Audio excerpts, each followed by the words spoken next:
Bismillahirrahmanirrahim. Tulisan yang paling kecil itu namanya huruf. Jadi huruf contohnya yaitu A, B, C, D dan seterusnya. Itu dalam bahasa Indonesia namanya huruf. Dalam bahasa Arab itu namanya huruf. Jadi contohnya huruf yaitu alif, ba, ta dan seterusnya. Itulah namanya huruf. Kemudian di atas huruf yang kedua itu ada yang namanya dalam bahasa Indonesia namanya kata. Jadi kata itu apa? Kata susunan dari beberapa huruf yang mempunyai arti. Contoh, ada huruf S, A, Y, A, saya jadikan satu, itulah namanya kata. Ada M, ada A, ada K, ada A, ada N, saya jadikan satu, namanya kata. Ada R, ada O, ada T, ada I, namanya roti, itu namanya kata. Dalam bahasa Arab itu namanya kalimah. Jadi kalimah yaitu contohnya ana, kumpulnya hamzah, nun, alif, itu namanya kalimah. Akulu, itu namanya kalimah. Al-khubza, itu namanya kalimah. Jadi persatu-satuannya itu namanya kalimah. Di atas kata dalam bahasa Indonesia itu ada yang namanya kalimat. Jadi kalimat itu apa? Susunan dari huruf ini dijadikan satu. Saya makan roti dijadikan satu, itu namanya kalimah. Kalimat. Dalam bahasa Arab itu ada yang mengatakan kalam, ada yang mengatakan kalim, ada yang mengatakan kaul, terserah. Metode ini adalah yang penting adalah menganalisa, mendeteksi tulisan Arab yang namanya kalimah. Itu pendahuluan. Sekarang dalam buku ini, metode ini ada beberapa bentuk. Yang pertama menggunakan yang namanya buku panduan, dan yang kedua harus menggunakan silabus, yaitu urut-urutan metode belajar mengajarnya seperti ini. Sekarang setelah anak sudah mengetahui bentuk tulisan, sekarang naik yang poin yang inti, yaitu dalam buku buka halaman 1 yang judulnya yaitu kalimah. Makanya tadi saya bilang yang terpenting anak bisa mendeteksi kalimah. Jadi kalimah itu ada 3. 1 kalimah isim, 2 kalimah fiil, 3 kalimah huruf. Anak dikasih suatu gambaran bahwasannya tulisan dalam Al-Quran di dunia, di Quran khususnya, itu ratusan ribu. Kalau di dunia itu adalah jutaan miliar, miliaran juta. Berarti jutaan miliar itu jumlah kalimah. Contoh, saya mencontohkan. Ada tulisan Arab alhamdulillahi rabbil alamin. Ini kita deteksi, yang inilah namanya kalimah. Lillahi itu namanya kalimah, Robbi namanya kalimah, alamin namanya kalimah.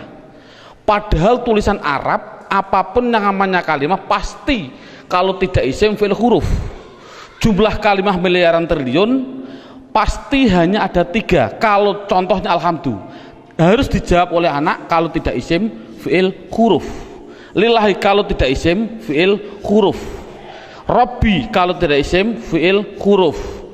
Alamin kalau tidak isim fi'il huruf. Selamanya. Makanya tulisan Arab di dunia itu sebenarnya hanya ada 3, yaitu isim fi'il huruf. Makanya sering saya ngasih pemikiran pada anak, tulisan apapun tulisan Arab hanya ada 3. Masuk 3 kok 3 tahun. Makanya menurut metode saya, insya Allah saya mengatakan kalau hanya ada 3 berarti per satunya itu 2 jam, makanya cukup 6 jam insya Allah praktek baca kitab. Amin Allahumma amin. Ini sekarang setelah anak sudah tahu jumlah kalimat ada 3, sekarang bagaimana saya mengetahui alhamdulillah itu isim fi'il atau huruf, lillahi itu isim fi'il atau huruf? Makanya akan saya ulas satu persatunya. Bagaimana cara mendeteksi isim itu fi'il itu huruf. Buka pada bukunya halaman 2. Dalam bukunya halaman 2 dilihat judulnya cara mengetahui isim. Jadi cara mengetahui isim itu dengan 2 cara. Satu mengetahui artinya. Kalau memang artinya itu kok menunjukkan suatu kata benda atau suatu kata sifat, pasti itu dikatakan isim. Jadi isim itu kalau tahu artinya itu menunjukkan benda atau menunjukkan suatu sifat, pasti isim. Sama dengan fi'il nanti juga sama, cara mengetahuinya fi'il dengan 2 cara sama. Satu mengetahui artinya. Kalau memang artinya menunjukkan suatu kata kerja, itu pasti fi'il. Nah di dunia ini kan hanya ada 3. Pasti kalau tidak kata benda, kata sifat, kata kerja. Saya contohkan, duduk itu kerja atau apa? Jawab saja, anak dites. Contoh saya bilang, duduk, isim, fi'il atau huruf? Anak akan jawab fi'il karena artinya kerja. Saya contohkan lagi, ada tulisan Arab mim sin jim dal. Ini tulisan Arab. Kalau tulisan Arab harus dijawab, lafal mim sin jim dal ini isim, fi'il atau huruf? Anak pasti akan menjawab isim. Tahu kok isim? Karena artinya menunjukkan suatu benda. Ini berarti kan sudah bisa anak. Saya contohkan lagi. Saya bilang ada tulisan Arab, coba anak-anak lafal Arab ini jawab dengan 3 kategori, isim, fi'il atau huruf. Ini saya contohkan, mim dal ro sinta, artinya madrusah. Harus dijawab isim, fi'il atau huruf. Anak pasti akan menjawab itu isim. Tahu kok isim? Karena artinya benda.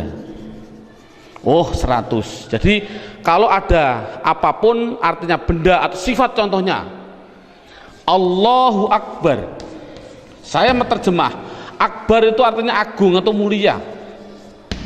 Ini agung itu kan suatu sifat, otomatis akbar ini harus dijawab. Akbar itu isim, fi'il atau huruf? Anak akan jawab akbar pasti isim. Tahu kok isim? Karena artinya itu suatu sifat. Jadi kesimpulannya adalah anak bisa mendeteksi, pertama mendeteksi isim, fi'il, huruf dari artinya. Kalau memang artinya benda atau sifat berarti isim, kalau artinya kerja berarti kalimah fi'il. Pertanyaan selanjutnya, Pak, tulisan Arab katanya miliaran triliun, di Al-Quran ada 700-an ribu. Bagaimana saya mengetahui itu isim, itu fi'il, itu huruf, padahal saya tidak tahu artinya? Oh, kalau tidak tahu artinya, lihat buku panduannya, yaitu lihat halaman 3. Dalam buku halaman 3 judulnya adalah mengetahui tanda-tanda kalimah isim. 1, kalau tidak tahu artinya, 1 harus mengetahui tanda-tandanya. Tanda-tandanya isim. Yang dimaksud tanda-tandanya adalah tanda-tandanya isim. Apa tanda-tandanya isim? Buku halaman 3, 1 yaitu dimasuki tanwin. Tanwin itu berarti baik tanwin domah, tanwin fathah, tanwin kasroh. Saya contohkan, hasibun, isim, fi'il atau huruf? Isim. Tahu kok isim? Karena ada tanwin. Untuk anak kecil mungkin kelas 5 diniyah, tanwin itu pasti di belakang. Tulis saja, disuruh di belakang. Bukunya tambah situ silahkan. Yang penting tanwin pasti di belakang. Baik tanwin domah, tanwin kasroh, tanwin fathah. Saya contohkan, hasibun. Ini tulisan Arab, harus dijawab isim, fi'il atau huruf? Artinya apa? Saya nggak tahu. Kalau tidak tahu ini harus dijawab isim. Mengapa ke isim? Karena ada tanwinnya. Saya menulis lagi, sohi bin, isim, fi'il atau huruf? Isim. Tahu kok isim? Karena ada tanwinnya. Berarti anak sudah bisa mendeteksi, yaitu tanda-tanda yang pertama kalimah isim, yaitu dimasuki tanwin. Sekarang yang nomor 2, Tanda-tanda isim yang nomor 2 itu kalau ada tulisan Arab depannya dikasih al, makanya dalam bukunya hanya dimasuki al, garis miring di depan. Jadi kalau ada tulisan Arab depannya ada alif dan lam pasti itu isim. Contoh alhamdu, harus dijawab isim fi'il atau huruf, jawabnya adalah isim. Tahu kok isim? Karena dimasuki al. Ar-Rahim, isim fi'il atau huruf, isim. Tahu kok isim? Karena ada al. Dan seterusnya. Sekarang yang ketiga, tanda-tanda isim yang ketiga yaitu dimasuki yang namanya huruf jar.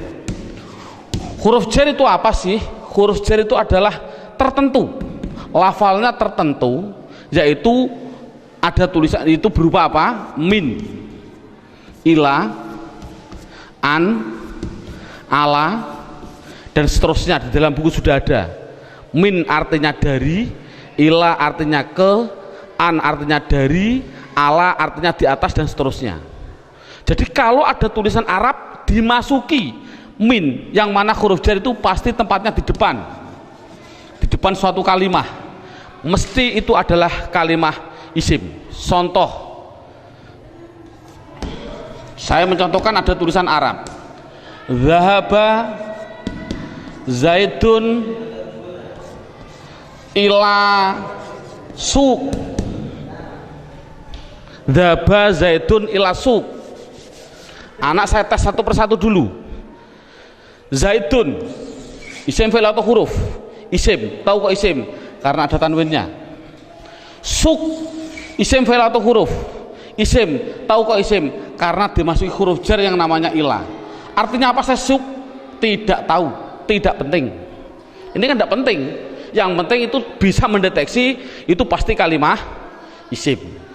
Contohnya lagi, ada contoh yang namanya ada roja'a. Saya contohkan, roja'a kembali. Siapa yang kembali? Bakrun, siapa Bakar? Kembali min dukan, min dukan. Bakrun isim fi'il atau huruf? Jawabnya isim. Tahu kok isim? Karena ada tanwin. Min dukan, dukan itu isim fi'il atau huruf? Isim. Tahu kok isim? Karena dimasuki huruf jar min. Artinya apa? Tidak penting.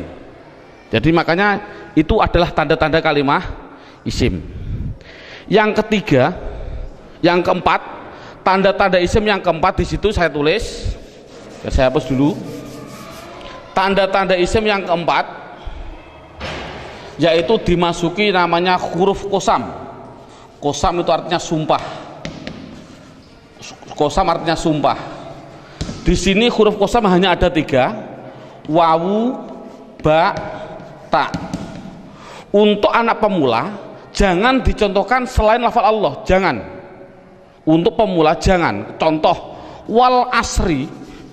Asri ini adalah isim. Tahu kok isim? Karena ada wawu kosam. Tidak perlu sebenarnya. Yang penting itu adalah wawu kosam nanti. Contohkan saja wallahi. Berarti Allah itu isim karena apa? Dimasuki wawu ini.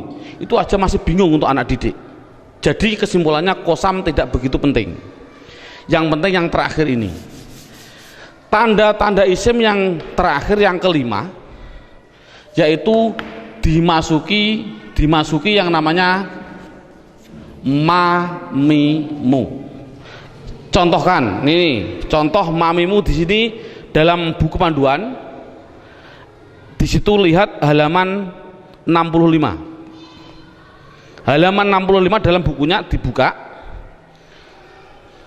Contohnya halaman 65 yaitu fa'ala yaf'ulu fa'lan wa maf'alan fahuwa fa'ilun wa dzaka maf'ulun. Saya ambil yang penting-penting saja. Uf'ul la taf'ul, maf'alun 2 kali ini, maf'alun mif'alun. Cara menerangkan pada anak bahwasannya fa'ala yaf'ulu fa'lan ini adalah dalam bahasa pramuka namanya kata sandi. Kalau dalam bahasa komputer namanya keyword atau password, katakan saja password. Passwordnya itu apa? Itu namanya fa'ala. Karena apa? Fa'ala itu adalah hitungan hanya ada 3, 1, 2, 3. Artinya tulisan Arab di dunia, saya tadi bilang miliaran triliun itu pasti dari 3 kata dasar. Saya bilang contoh, memukul, doroba, ini namanya 1, 2, 3. Duduk, jalasa, 1, 2, 3. Menolong, nasoro, 1, 2, 3. Inilah jadi tulisan Arab itu pasti 3. Contoh fa'ala berarti saya contohkan di atas. Makanya anak, kalau insya Allah kalau anak desa biasanya sudah bisa. Ini namanya fa fi'il, ini namanya fi'il. Sebagai kata sandi namanya fi'il. Namanya fa fi'il, ain fi'il, lam fi'il. Jadi dot itu bertepatan dengan fa, namanya fa fi'il. Ro bertepatan dengan ain, namanya ain fi'il. Ba bertepatan dengan lam, namanya lam fi'il. Jadi pasti tulisan Arab miliaran triliun itu pasti dari 3 kata dasar, itu pasti. Jadi kalau dilihat nanti dalam tulisan Arab, yang dimaksud mamimu adalah ada tulisan Arab depannya ada mim, baik dibaca mi kasroh mi, atau dibaca mim dibaca fathah ma, atau ada tulisan Arab dibaca mu, muslim. Kalau ada tulisan Arab depannya kok dikasih mim dan jumlahnya pasti 4, berarti karena 3 yang asli, mim lam sin asli, mim tambahan, lam fa, lam ain fa asli, mim tambahan. Jadi kalau ada tulisan Arab depannya ada mim, baik dibaca ma atau mi atau mu, pasti itu kalimat isim. Contoh, muslim, isim fi'il atau huruf? Jawabnya adalah isim. Tahu kok isim? Karena dimasuki mu. Saya menulis masjid, isim fi'il atau huruf? Isim. Tahu kok isim? Karena dimasuki ma. Dan seterusnya. Saya bilang madrasah, isim fi'il atau huruf? Isim. Tahu kok isim? Karena dimasuki ma. Jadi tulisan Arab kalau ada mim dibaca baik fathah, kasroh, dumah, itu pasti kalimah isim. Sekarang saya tambah sedikit suatu pengenalan. Kalau ada tulisan Arab,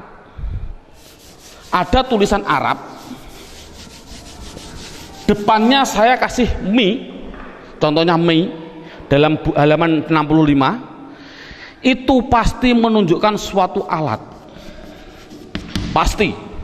Contoh saya contohkan rowaha sama dengan fa'ala. Rowaha artinya angin. Coba kalau kasih mi bunyinya apa? Samakan dengan ini, berarti mati hidup, hidup. Rowaha kasih mi bunyinya mirwahun. Jadi mirwahun artinya adalah, karena ada mi artinya adalah alat angin. Apa alat angin? Kipas angin. Jadi kipas angin itu bahasa Arabnya adalah mirwah. Saya menuliskan lagi, kalau ada tulisan Arab di belakangnya ada tak seperti ini, tak, pasti itu hanya tambahan, tidak akan asli, pasti tambahan. Contoh satoro, satoro saya nulis artinya pinggir. Coba kalau kasih mi bunyinya apa? Mistorun, tapi tak ada masalah lah. Mistorotun, apa mistorotun? Penggaris salah, yang betul adalah alat pinggir, yaitu penggaris sama. Jadi kan sama tujuannya semuanya. Kalau ada tulisan Arab depannya dikasih ma, ada arti 2, yaitu mengartikan 2, namanya menunjukkan suatu tempat atau suatu waktu, menunjukkan waktu. Tinggal pilih kondisional. Untuk guru tolong hanya sebutkan saja pasti maf'a, karena nanti dalam pendalaman ada yang namanya maf'i ada, tapi tidak perlu dicontohkan pada murid. Yang penting adalah maf'a. Kalau ada lafal maf'a pasti tinggal pilih menunjukkan tempat atau waktu. Contoh Darosa belajar. Coba kalau kasih ma bunyinya apa? Madrosun. Kasih tak aja lah, tidak masalah lah. Apa namanya? Madrosatun. Darosa belajar. Kalau madrosatun artinya apa? Sekolahan, jangan sekolahan. Artinya itu tempat belajar, yaitu sekolahan, sama. Semuanya seperti itu semua. Kataba menulis. Coba kalau kasih mabunnya apa? Maktabun. Apa maktabun? Maktabun artinya tempat menulis. Apa? Meja tulis. Jadi meja tulis bahasa Arabnya maktab dan lain sebagainya. Ada yang mengatakan tempat nulis itu adalah kantor, boleh. Jadi maktabun kantor, boleh, karena memang kantor itu untuk tempat menulis juga, dan seterusnya. Setelah itu yang penting anak bisa mendeteksi kalimat isim. Ini alhamdulillah cukup sampai ini. Minimal anak bisa mendeteksi media harokat pasti isim. Karena apa? Kita semua bisa melihat yang namanya isim di media harokat itu pasti ada tanda-tandanya itu semua, kecuali satu yang namanya mudhof. Ini murid tidak perlu diterangkan, ini khusus spesial guru, karena semua media harokat bisa dideteksi itu isim. Saya bisa mendeteksi kecuali satu, apa yang namanya mudhof. Berarti mudhof. Apa mudhof itu nanti tidak perlu kita terangkan pada anak. Ini yang pertama. Sekarang alhamdulillah beberapa menit sudah bisa anak bisa mendeteksi tulisan Arab yang namanya isim. Sekarang kita mendeteksi yang kedua yang namanya kalimah fi'il. Kita mendeteksi yang kedua namanya kalimah fi'il. Tadi saya bilang kalimah ada 3 isim fi'il huruf. Isim mengetahui artinya, kalau benda sifat menunjukkan benda atau sifat berarti isim. Kalau tidak tahu artinya, mengetahui tanda-tandanya. Sama dengan fi'il. Kalau mengetahui artinya, itu artinya menunjukkan suatu kerja, berarti kalimah fi'il. Tadi sudah saya terangkan. Kalau tidak tahu semuanya Pak, oh sama dengan isim, yaitu mengetahui tanda-tandanya. Lihat buku panduannya, yaitu halaman 10. Buku panduan halaman 10.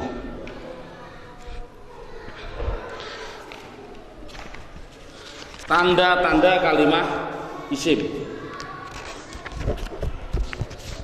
1 dimasuki kot. Di situ saya 1 dimasuki kot. Dimasuki kot. Saya menulis, saya biar anak, karena anak kecil mungkin biar jelas, saya suruh di depan. Tempatnya itu di depan. Jadi kalau ada tulisan Arab kok ada depannya ada lafal kot, pasti setelahnya itu fi'il. Contoh, saya mencontohkan Allahu Akbar, Allahu Akbar, qad qomatis sholah, qad qomatis sholah. Ini adalah lafal kot. Koma itu mau tidak mau harus saya jawab itu kalimat fi'il. Tahu kok fi'il? Karena dia dimasuki kot. Ini kan paling mudah. Jadi kalau ada dimasuki kot itu namanya kalimah fi'il. Apa artinya koma? Tidak penting. Yang penting tahu itu adalah fi'il. Tanda-tanda yang kedua yaitu dimasuki yang namanya sin. Tolong lafal sin tidak usah diterangkan. Karena apa kok menerangkan? Wong saya menerangkan fi'il saja belum tahu, saya contohkan lafal sayaqulus sufaha. Yaqulu itu adalah fi'il, karena apa? Dimasuki sin, tidak akan mungkin paham mana. Makanya sin adalah ditinggal dulu, karena dia belum bisa mendeteksi semuanya. Jadi sin saya tinggal. Tanda-tanda fi'il yang ketiga yaitu dimasuki yang namanya saufa. Dimasuki yang namanya saufa. Tulis saja sama, sin ya di depan, saufa ya di depan, sama. Contoh yang biasa yang sering didengarkan oleh anak, contoh saya bilang kala saufata lamun, tak lamun itu pasti saya mengatakan fi'il. Karena apa? Karena dimasuki saufa. Artinya apa? Tidak penting, karena sudah tahu itu artinya saufa. Saufa itu masuk pada kalimat tadi mesti kalimat fi'il. Ini paling mudah. Yang terakhir tanda-tanda fiil yaitu dimasuki yang namanya taknis. Saya suruh menambahi pada anak. Taknis itu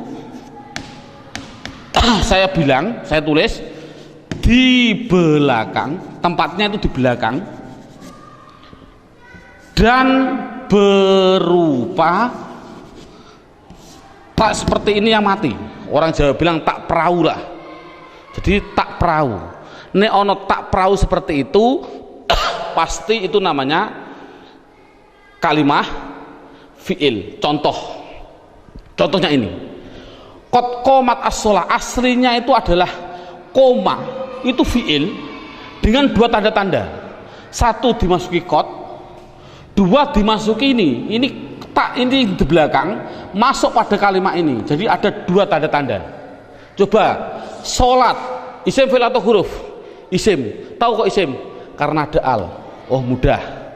Namun sekali lagi ini mulai metode saya adalah nanti menggunakan yang namanya metode hantu. Ini contohnya. Al ini adalah alif dan lam. Yang namanya alif itu pasti mati. Yang namanya alif pasti mati. Ada mati ketemu mati, itu namanya hantu. Saya tulis mati ketemu mati namanya apa? Hantu. Orang Arab tidak senang hantu. Akhirnya biar ini hidup, akhirnya dikasih biar berdoa. Bunyi apa? Qad qomatis shalah. Bukan qad qomat shalah lagi, tapi qad qomatis shalah. Saya contohkan lagi. Lafal min ketemu masjid. Bunyinya apa? Min al masjid, tidak boleh karena ini ada alif mati ketemu mati namanya hantu, tidak boleh, harus dihidupkan biar berdoa, bunyinya minal masjidi. Contoh lagi, an ketemu madrasah, bunyinya apa? Anil. Kok bisa anil? Oh karena ada mati ketemu mati namanya hantu. Ini sekali lagi orang Arab itu tidak senang atas hantu. Kesimpulannya adalah berapa menit mulai pertama dan sekarang ini anak sudah bisa mendeteksi media harokat yang namanya isim dan fiil.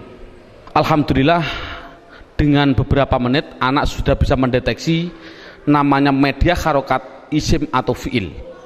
Karena apa? Huruf itu hanya huruf jar. Katakan saja huruf jar. Ada huruf li taukid dan sebagainya, itu tidak penting. Berarti kalau huruf jar itu tertentu tadi hanya min ila ada berapa 9. Selain itu tulisan Arab pasti hanya isim dan fiil. Anak sudah bisa mendeteksi kecuali tadi mudhof. Alhamdulillah. Sekarang kita naik poin yang keempat. Poin yang keempat yaitu lihat buku halaman pertama. Dalam halaman pertama terlihat kalimah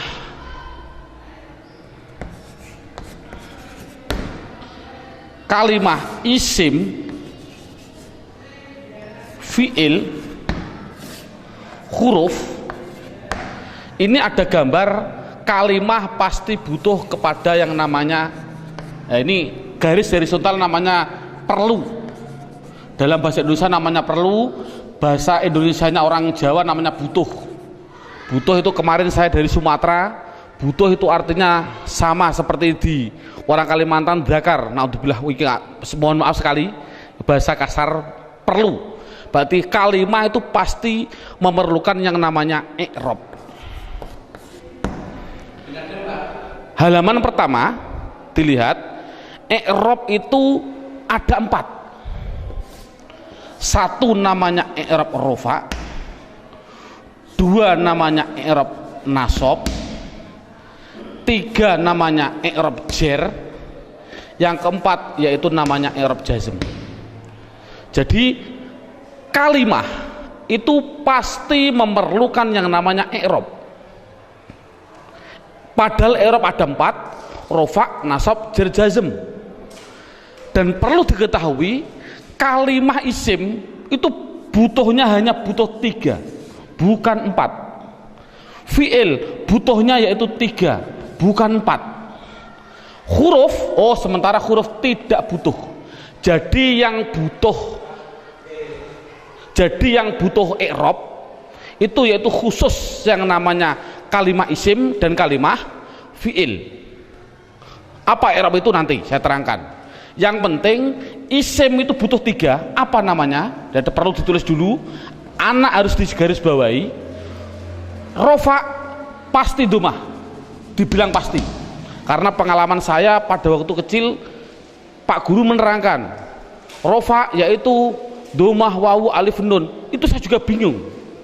Makanya saya melihat dalam jurumiyah ada namanya alamat asli, menunjukkan bahwasanya anak, saya punya insting, oh berarti mengapa musonaf kok mengatakan asli domah, inilah mungkin metode saya harus mengikuti seperti ini. Jadi setiap anak pastikan yang namanya rofa pasti domah, yang namanya nasab pasti fathah, yang namanya jer pasti kasroh, yang namanya jazm pasti sukun. Dipastikan dulu. Jadi kalau sekarang kita lanjutkan, yang butuh i'rab itu adalah isim butuh 3. Apa-apa? Isim butuhnya yaitu rofa, nasab, jer. Ini kebutuhan isim. Jadi isim butuhnya hanya 3: rofa, domah, nasab, fathah, jer, kasroh. Tidak butuh kepada jazm, tidak butuh. Ini penting. Adapun yang fi'il butuh 3. Fi'il butuh 3. Apa-apa? Rofa, nasab, dan jazm. Tidak butuh kepada yang namanya jer. Ini anak harus tidak perlulah kita terlalu ngasih pertanyaan terbulak-balik. Contoh, isim i'rab apa yang khusus masuk pada fi'il, i'rab apa yang tidak boleh masuk pada fi'il, tidak perlulah. Yang penting minimal pertama kali tolong ditekankan isim. Fi'il aja tidak penting, nanti dulu. Yang penting kalau bilang isim pasti punya namanya rofa domah, nasab fathah, jer kasroh. Itu isim dulu, matangkan isim. Fi'il tidak perlu ditanya dulu. Jadi sekarang pertanyaannya, apa sih yang dinamakan rofa domah? Rofa itu adalah i'rab. I'rab itu apa? I'rab adalah perubahan pada akhir kalimat atau kata, akhir kata atau kalimah dalam bahasa Arabnya tadi. Jadi kalau ada tulisan Arab, perubahan belakang itulah namanya i'rab. Contoh saya bilang, ada tulisan Arab min sim jim dal, belakangnya itu, kalau ini kan kata benda, ini kan orang tahu kata benda. Kalau benda berarti kalimah isim. Kalau isim harus dijawab, pasti butuh perubahan belakang. Kalau dia rofa ya pasti dun. Apa rofa itu nanti? Pasti dun. Kalau dia nasab berarti pasti dan. Kalau dia jer berarti din. Makanya saya tadi bilang, yang namanya i'rab, khususnya ini, i'rab itu sama dengan nahwu. Contohnya lafal ini, don dan din, inilah belakang, ini namanya nahwu. Adapun depan ada tulisan mim sim jim dal, bacanya apa? Masjid. Mengapa kok dibaca masjid? Mbok dibaca misjid saja. Inilah perubahan depan, itu namanya sorof. Jadi nahwu sama sorof itu harus gandeng. Mengapa terjadi sekarang ini guru nahwu, guru sorof sudah berlainan, itu sudah jauh, akan bertemu juga sulit. Karena satu kalimat membutuhkan 2 hal, yang namanya nahwu dan sorof. Jadi perubahan depan itu namanya sorof, perubahan belakang adalah nahwu. Jadi kesimpulannya lagi, ada kesimpulan ini, tolong nanti anak-anak harus dipahami. Yang namanya isim, yang namanya, saya ini kesimpulan, isim pasti butuh 2 hal belakangnya. Kalau ada al, kalau tidak ada al ya ditanwin. Itu prinsip. Jadi kalau ada tulisan Arab kok dia menunjukkan suatu isim, itu harus kasih tanwin kalau tidak ada alnya. Kalau ada alnya jangan ditanwin. Contoh, masjid ini kan tidak ada alnya, makanya saya balang dun dan din. Coba kalau saya kasih al, almas, Al-masjid, coba rofaknya bunyinya bagaimana? Al-masjidu, jangan ditanwin karena ada al. Nasabnya bunyinya bagaimana? Al-masjidah. Jernya bunyinya bagaimana? Al-masjidi. Ini contoh. Dalam buku panduan saya, anak harus dites dengan contoh 2, yaitu dengan lafal basmalah dan takbir. Saya contohkan. Kita kasih contoh yang biasa dibaca oleh anak.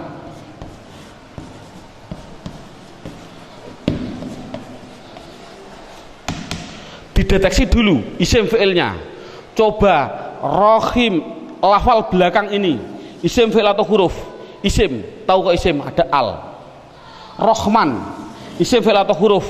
Isim, tahu kok isim? Ada al. Allah, isim fi'il atau huruf? Isim, tahu kok isim? Ada al. Silahkan, ini ada khilafiyah ulama. Ada yang mengatakan jangan bilang al, ini adalah ismudzat, tidak boleh dirubah-rubah. Tapi ada ulama yang mengatakan memang al. Dari lafal aliha dikasih al, jadinya alifnya dikasih panjang. Allah. Nggak, untuk anak kecil biarlah itu bilang isim karena ada al, silahkan. Ismi, ini isim, tahu kok isim karena ada huruf jerba. Ini memang sulit, anak pemula memang sulit, nggak begitu penting. Yang penting dikasih tahu ismi isim karena ada huruf jar masuk. Kalau ini mengatakan isim, ini isim karena ada al, ini isim karena ada al, ini isim karena ada al. Coba harokannya gimana? Bismi, loh, saya baca kasroh, berarti dia menunjukkan rufa nasab atau jer?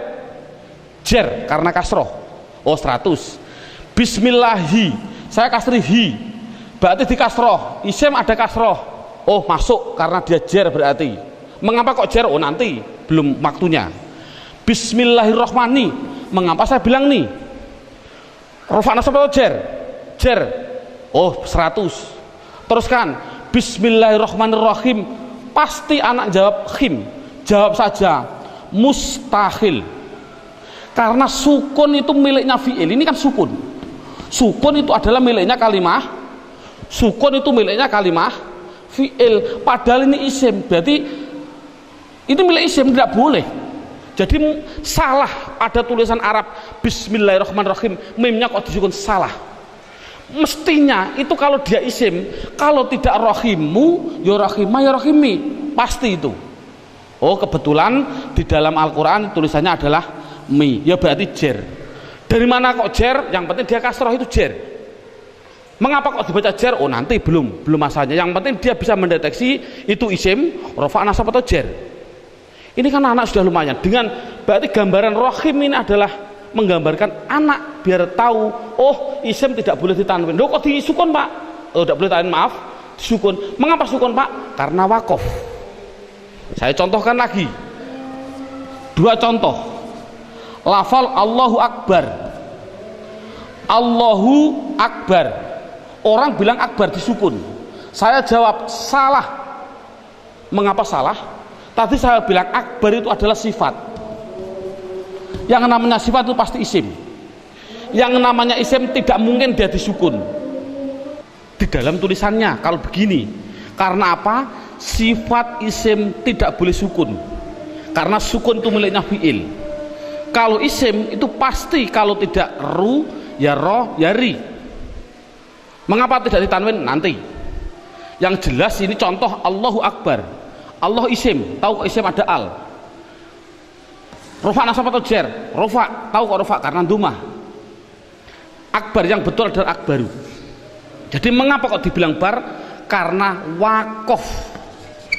Kalau nulis adalah ru yang betul. Makanya sering saya kasih pertanyaan, bagaimana hukumnya ada orang sholat bilang Allahu Akbaru, sah nggak? Jawabnya adalah sah, karena nakunya seperti itu. Namun yang terbaik memang adalah wakof. Seperti ini, Bismillahirrahmanirrahim, karena wakof.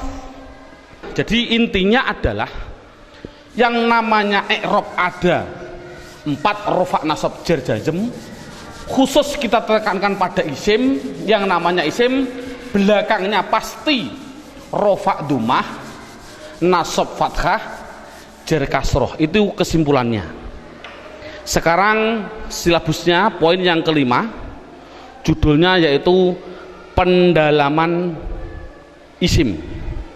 Buka halaman 1 sama halaman 1, yaitu lihat halaman 1, isim dibagi 2.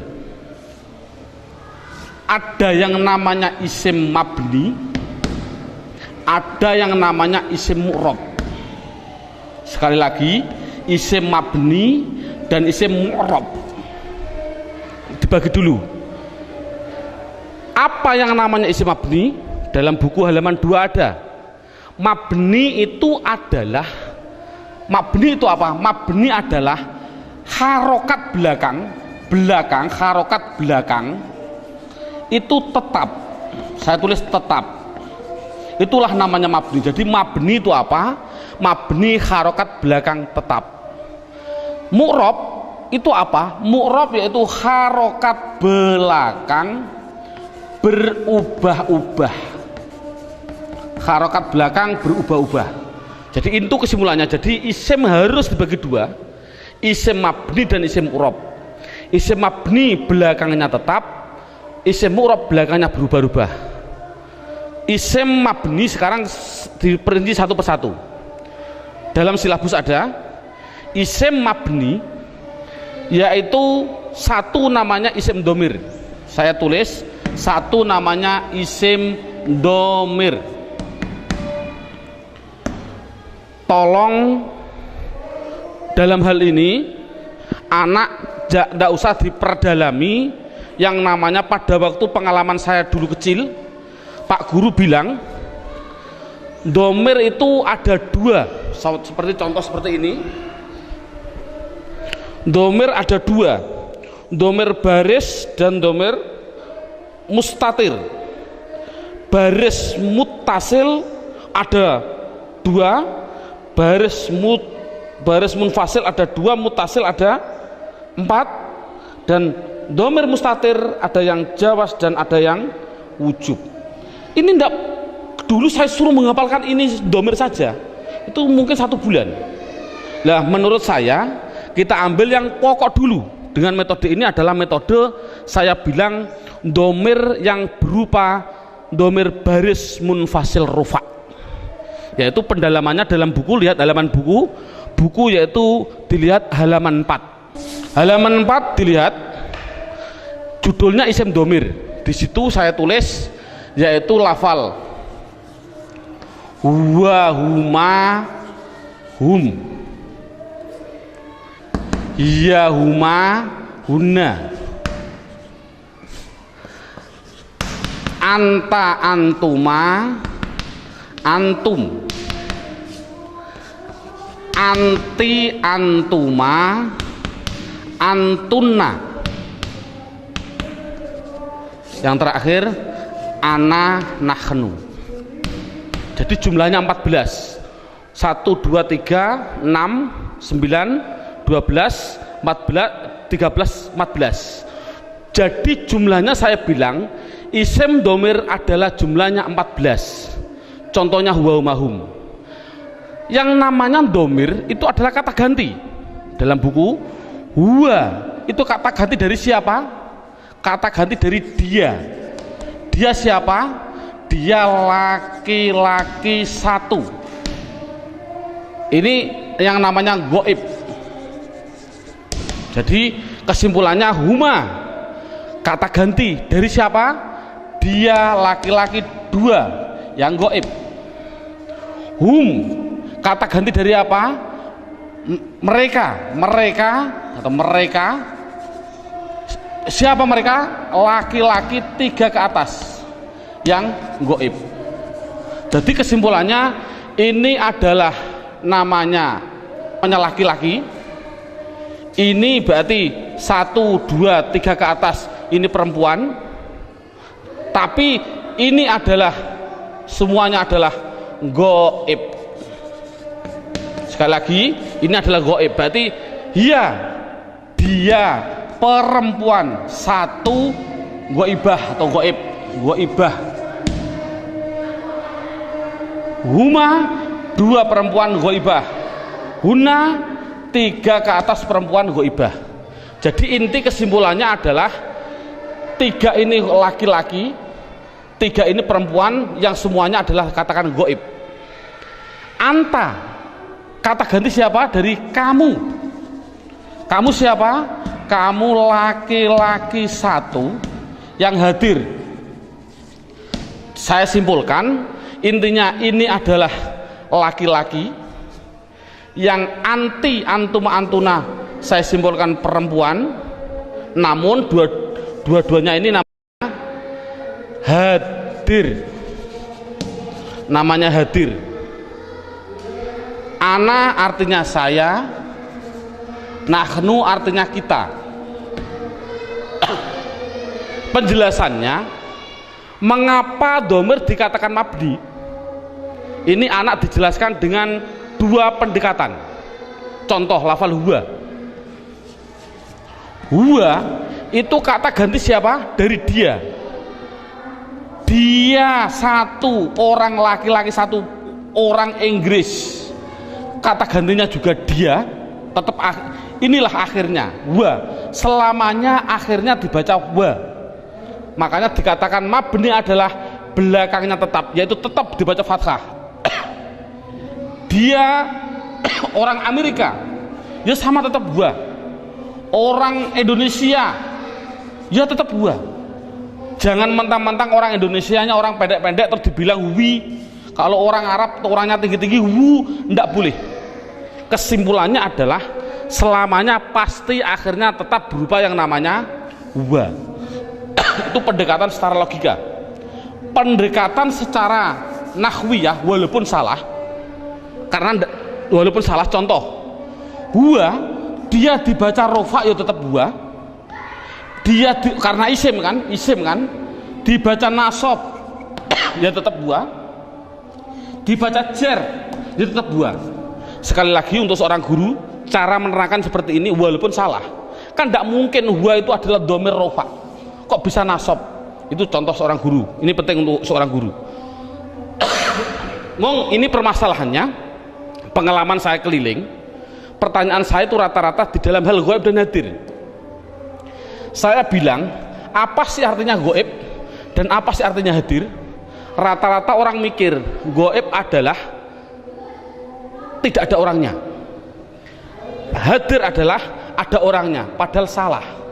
Pengertian goib adalah tidak diajak bicara walaupun ada di sampingnya. Samping saya ada namanya Zaid.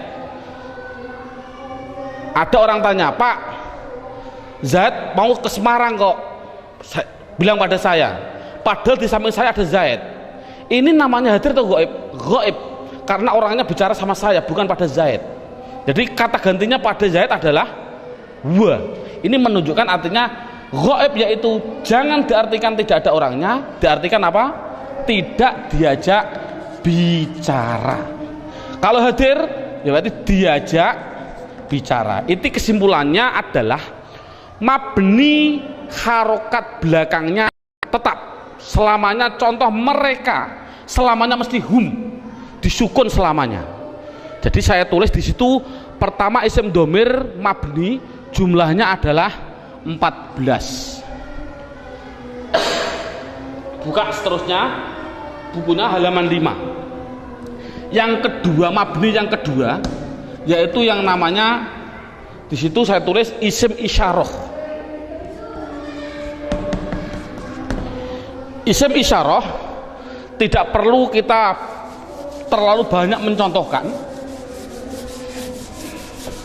Isim isyarah itu kita contohkan hanya yang mudah-mudah saja. Contoh isim isyarah ada 3.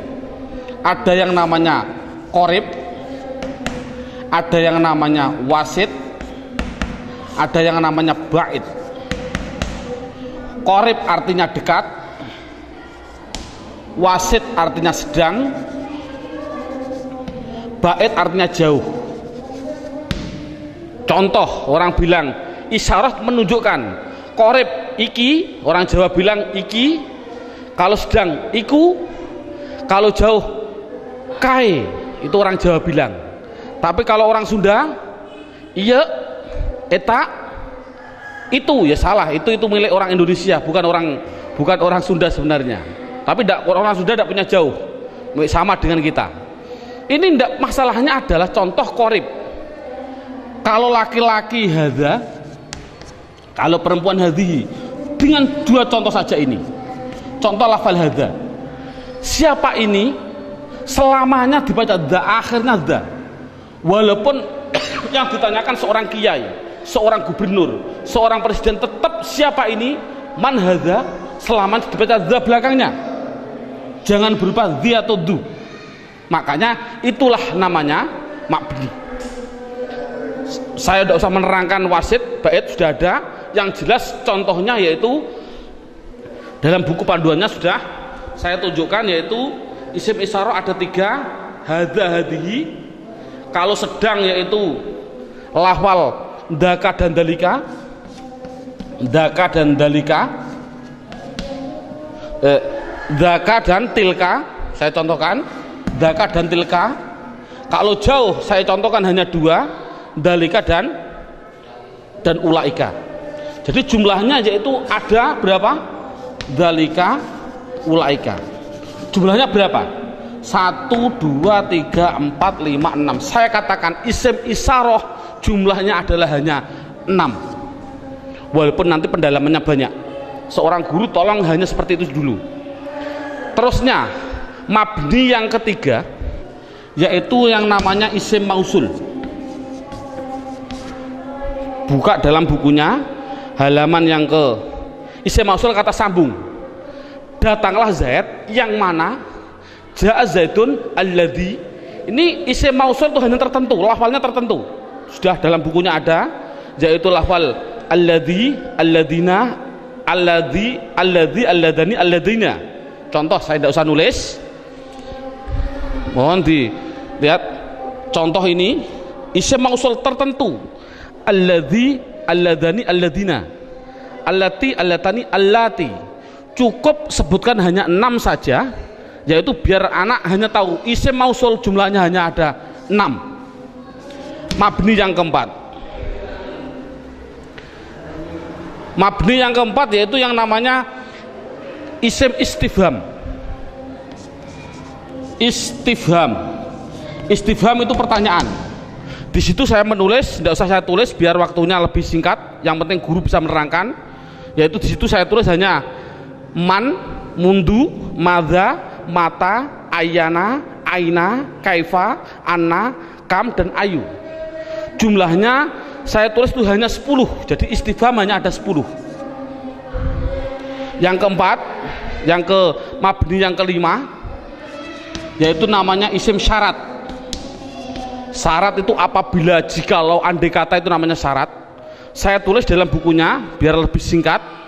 Lafalnya tertentu. Man, ma, mahma, mata, ayana, aina, anna, haisuma, kaifama. Jumlahnya yaitu hanya ada 9. Yang terakhir yang nomor 6, yang namanya isim fi'il. Ini loh, namanya isim fi'il. Kadang-kadang orang bingung. Di situ ada isim fi'il madhi, isim fi'il mudhari, isim fi'il amar. Yang penting contohnya saya bilang isim fi'il amar, isim fi'il amar. Contohnya lafal amin, amina. Ini dikatakan dia bukan isim, bukan fi'il. Dikatakan isim fi'il. Mengapa kok isim fi'il? Tidak usah kita, anak tidak usah dikasih jawaban, kasih alasan, tidak usah. Yang penting isim fi'il itu lafalnya tertentu. Lafalnya itu hanya ada 9. Begitu. Berarti anak yang penting tahu. Contohnya seperti ini. Isim fi'il amar yang pertama. Ada yang namanya soh dan seterusnya. Isim fi'il madhi ada 2. Isim fi'il mudhari ada 2. Cukup 9 saja. Inti kesimpulannya, isim mabni itu jumlahnya adalah 14, 6, 6, 10, 9, 9, jumlahnya adalah 54. Padahal tadi saya bilang tulisan Arab yang namanya isim di dunia jumlahnya kalimat isim adalah 1 miliar triliun. Itu jumlahnya tulisan Arab di dunia itu 1 miliar triliun. Kalau isim jumlahnya miliaran triliun dibagi dua, mabni dan mu'rob. Yang namanya mabni yaitu 54, selainnya pasti mu'rob. Kesimpulannya, isim mu'rob adalah yang tidak berupa mabni. Saya mohon maaf untuk seorang ustadz, seorang guru, dulu pada waktu saya masih kelas 1 sanawiyah sudah diajarkan oleh alfiyah, padahal saya belum memahami betul. Saya ditunjukkan contohnya huwa, isim domir. Isim domir huwa itu dikatakan mabni karena apa? Karena yang namanya mabni adalah serupa dengan huruf. Mu'rob tidak serupa dengan huruf. Jadi yang namanya mabni serupa dengan huruf. Serupa di dalam apanya? Ada sifat wad'i, sifat iftikori, sifat. Tidak perlulah kita sementara, nanti dulu. Yang penting anak bisa, yang namanya mabni pasti tertentu lafalnya dan dia pasti serupa dengan huruf. Makanya tidak usah kita menjelaskan alasan-alasan dulu, biarlah nanti seorang ustadz kalau dia sudah belajar alfiyah. Ini metode awal. Jadi saya simpulkan, kalau tulisan Arab yang namanya isim jumlahnya 1 miliar triliun, mabni 54, berapa jumlah mu'rob? Jumlah mu'rob ya miliaran triliun dikurangi 54. Kalau kita nulis persen, ya mungkin 0,000 nafas hampir habis baru 1%. Jadi anak mudah. Isim domir ada 14, isim isyarah ada 6. Contoh, alhamdu, isim fi'il atau huruf? Isim. Tahu kok isim? Ada al. Kalau tahu isim harus dijawab, dia masuk kategori mabni atau mu'rob, harus dijawab. Jawabnya apa? Anak dibilang ini pasti mu'rob. Karena apa kok mu'rob? Karena lafal alhamdu tidak ada pada mabni yang jumlahnya 54. Itu kan paling mudah. Berarti semua tulisan Arab kalau tidak ada di 54 ya pasti mu'rob. Berarti mu'rob miliaran triliun. Jadi makanya anak suruh menghafalkanlah. Arti tidak perlu nanti dulu. Yang penting anak bisa mendeteksi. Itu adalah mabni, jumlahnya 54, apa-apa, huwa hum dan seterusnya. Isim isyarah tak dihafal, isim mausul hafal. Selain itu pasti mu'rob. Contoh lagi, alhamdulillahi rabbil alamin. Isim fi'il atau huruf? Isim. Tahu kok isim? Ada al. Kalau isim jawab mabni atau mu'rob? Itu pasti pertanyaan itu harus. Jawabnya adalah mu'rob. Tahu kok mu'rob? Karena tidak ada di mabni, gitu saja, paling simpel. Mengapa kok mu'rob? Karena tidak ada di mabni. Insya Allah anak akan bisa. Berarti bisa mendeteksi media harokat itu isim, mabni atau mu'rob, semuanya. Mulai dari bismillah mu'rob karena tidak ada di mabni. Bismillahi Allah mu'rob karena tidak ada di mabni. Bismillahirrahman Rahman mesti mu'rob karena tidak ada di mabni. Rohim mu'rob karena tidak ada. Mudah. Jadi anak sudah bisa mendeteksi itu mabni dan itu mu'rob. Sekarang pendalaman yang terakhir, pendalaman isim yang terakhir yaitu di dalam hal mu'rob. Dalam buku panduannya lihat halaman 8. Lihat halaman 8. Halaman 8 sudah tertulis, saya tulis di situ. Halaman 8. Halaman 8 sama halaman 1 sama. Sekali lagi, halaman 8 dan halaman 1 adalah sama. Yang namanya mu'rob itu tadi kan ada 6 jumlah total 54. Sekarang enggak, yang namanya mu'rob 1 ada yang namanya mufrad, 2 ada yang namanya tasniyah, yang ketiga ada yang namanya jamak mudzakkar salim, yang keempat ada yang namanya jamak muannas salim, yang kelima, lah ini saya batasi cukup mu'rob yang penting anak bisa 4, mufrad tasniyah jamak mudzakkar salim jamak muannas salim. Yang kelima sampai yang ke-9 tidak penting.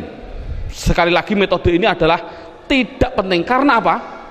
karena mu'rob yang 4 ini itu sudah mendominasi dalam tulisan Arab.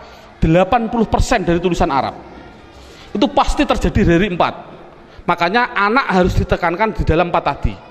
Berarti sekali lagi, mu'rob yang jumlahnya miliaran triliun dikurangi 54 itu harus dimasukkan di antara 4 ini. Berarti di antara 4 ini mufrad, tasniyah, jamak mudzakkar salim, jamak muannats salim. Sekarang anak diterangkan apa sih yang namanya isim mufrad. Lihat ini, mufrad itu bahasa Arab. Artinya apa mufrad? Artinya satu, baik dia seorang laki-laki atau perempuan, pokoknya satu, itu nama bahasa Arabnya mufrad.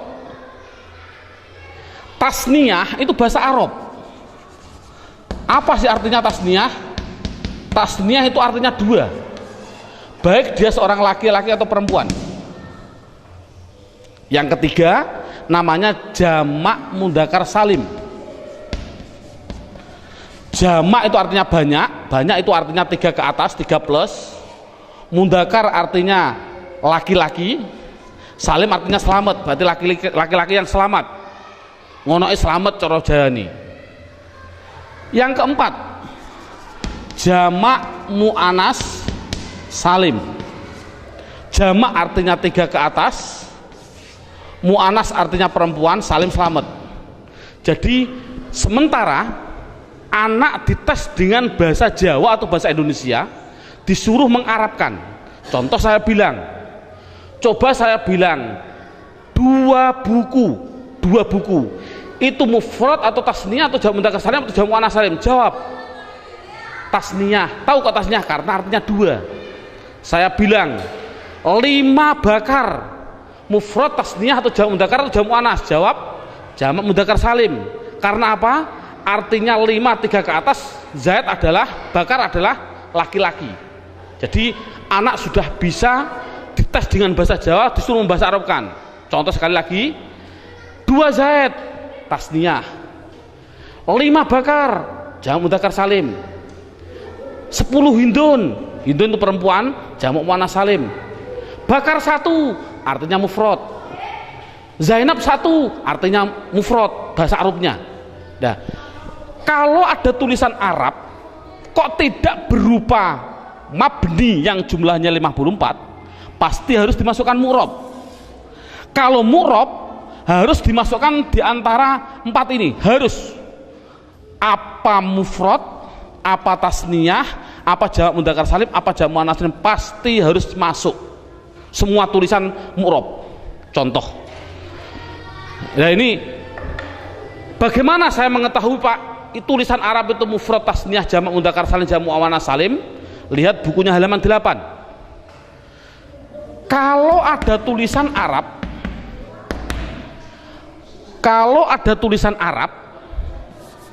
belakangnya kok ada alif nun atau ya nun, nunnya dibaca kasroh ni, sebelum ya dibaca fathah, sebelum alif dibaca fathah, bunyinya ani atau aini, mesti artinya 2.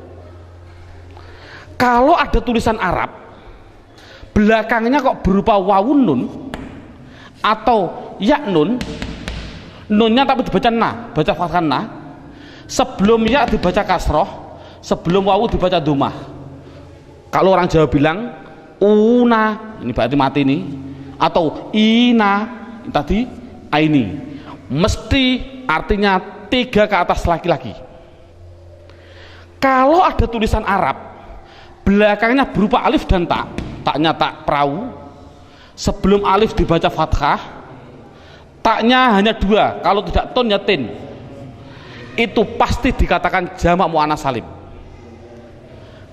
Kalau ada tulisan Arab belakangnya tidak ada tambahan ani, aini, una, ina, atun, atin, mesti itu isim mufrad. Jadi isim mufrad itu apa? Yaitu kalau tulisan Arab tidak ada belakangnya tidak ada tambahan. Saya contohkan, alhamdu, isim fi'il atau huruf? Isim. Tahu kok isim? Karena ada al. Pertanyaan selanjutnya, mabni atau mu'rob? mu'rob. Tahu kok mu'rob? Karena tidak ada di mabni. Kalau mu'rob harus dimasukkan di antara 4 ini, wajib 4 ini harus dimasukkan. Berupa apa? Mufrad. Tahu kok mufrad? Karena belakangnya tidak ada tanda-tandanya. Ani, aini. Ini kan dal. Dal ini kan tidak ada tambahannya. Oh, jadi alhamdu adalah isim mufrad. Contoh lagi. Bismillah, alhamdulillahi rabbil alamin. Alamin. Pertanyaan, isim fi'il atau huruf? Isim. Tahu kok isim? Ada al. Mabni atau mu'rob? Mu'rob. Tahu kok mu'rob? Karena tidak ada di mabni. Kalau masuk mu'rob, masukkan di antara 4 ini. Bunyinya apa? Jamak mudzakkar salim. Tahu kok jamak mudzakkar salim? Karena belakangnya ada inang, ya nun, sebelumnya dibaca kasroh. Cocok gak dengan ini? Ina. Jadi tulisan Arab mesti gitu semua. Kalau mu'rob pasti harus masuk kategori di antara 4 tadi. Ini alhamdulillah berapa jam ini anak sudah bisa 100% mendeteksi isim dan mengkategorikan di antara mabni dan mu'rob. Subhanallah, sudah bagus. Ini untuk apa isim tadi? Oh, nanti. Itu adalah setelah 3 jam. Kita istirahat dulu.